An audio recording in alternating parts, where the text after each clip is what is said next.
ये थे जामिया के मुदीर व मोहतमीम जनाब मौलवी मोहम्मद फ़ारूक साहब, जो तलबा के हवाले से आप हज़रात के सामने अपनी मारूज़ात पेश फरमा रहे थे।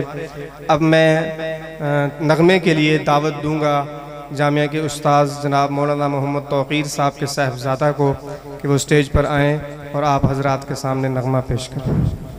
से जो ललकारेगा तो गाड़ के रख देंगे, हम पाकिस्तानी मुजाहिद हैं इस धरती के रखवाले, हम जान की बाजी खेल के तुझको काट के रख देंगे।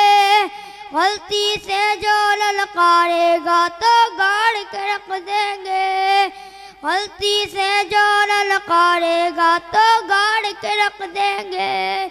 शेर जैसा जिगरा है अपना आंखें काबसी, जो भी हमसे है टकराया हमने उसको मात दी। हम जान से ज्यादा प्यार करते हैं इस धरती से, गलती से जो ललकारेगा तो गाड़ के रख देंगे, गलती से जो ललकारेगा तो गाड़ के रख देंगे।